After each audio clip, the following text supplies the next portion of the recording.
DYFI Ernakulam ജില്ലാ സമ്മേളനം July 4, 5, 6, 7 തീയതികളിൽ പറവൂരിൽ വെച്ച് നടക്കും.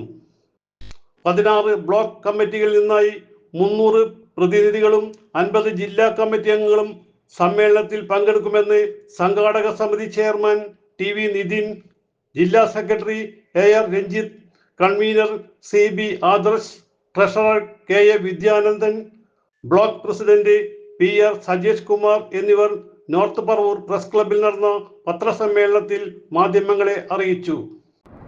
ഈ വരുന്ന ജൂലൈ 4, 5, 6, 7 തീയതികളിലായി പറവൂർ നഗരത്തിൽ വെച്ച് നടക്കുകയാണ്.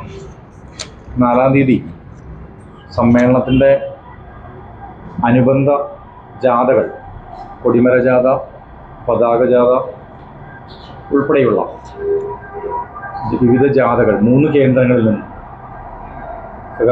കൊച്ചിയിലെ സഖാക്കൾ ശശി ജയൻ വിട്ടപ്പ നായിക്ക് രക്തസാക്ഷി കുടീരത്തിൽ നിന്ന്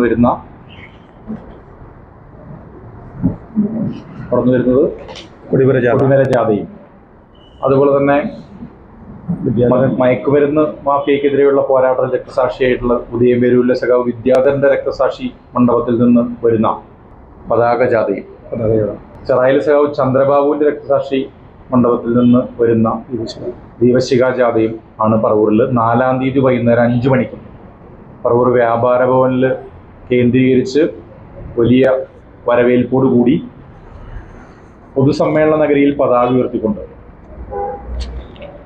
സമ്മേളനത്തിന് സമാരംഭം കുറിക്കും. 4-ാം തീയതി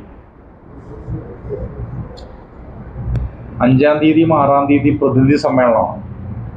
നമ്മുടെ എറണാകുളം ജില്ലയിലെ DYFIക്കുള്ള 16 ബ്ലോക്ക് കമ്മിറ്റികളിൽ നിന്നുള്ള ജില്ലാ കമ്മിറ്റി അംഗങ്ങൾ ഉൾപ്പെടെയുള്ള 350 പ്രതിനിധികളാണ് ഈ സമ്മേളനത്തിൽ പങ്കെടുക്കുന്നത്. സ്വാഭാവികമായിട്ടും DYFIയുടെ സമ്മേളനങ്ങൾ നടക്കുമ്പോൾ നിങ്ങൾക്കെല്ലാം അറിവുള്ളതുപോലെ തന്നെ എല്ലാ മേഖലകൾക്കകത്തും കാര്യമായിട്ടുള്ള മുദ്രകൾ പതിപ്പിച്ചുകൊണ്ടാണ് DYFI നാളിതുവരെ ഈ കേരളത്തിനകത്ത് പ്രവർത്തിച്ചിട്ടുള്ളത്. അത്തരത്തിലുള്ള മുഴുവൻ മേഖലയ്ക്കകത്തും ബന്ധപ്പെടുത്തിക്കൊണ്ടുള്ള അനുബന്ധ പരിപാടികൾ സംഘടിപ്പിച്ചുകൊണ്ടാണ് നമ്മൾ ഈ സമ്മേളനത്തിലേക്ക് നിർത്തിയിരിക്കുന്നത്. 4-ന് പതാക ദീപശിഖ പ്രയാണങ്ങൾക്ക് സ്വീകരണം, 5, 6 തീയതികളിൽ ടൗൺ ഹാളിൽ പ്രതിനിധി സമ്മേളനം, 7-ന് വൈകിട്ട് സണ്ണി കൺവെൻഷൻ സെന്ററിൽ നിന്നും വിവിധ സ്ഥലങ്ങളിൽ നിന്നും ആരംഭിക്കുന്ന പ്രകടനം സെൻട്രൽ ഓഡിറ്റോറിയത്തിൽ എത്തുന്നതും തുടർന്ന് പൊതുസമ്മേളനവും. City voice news bureau, north Paravur.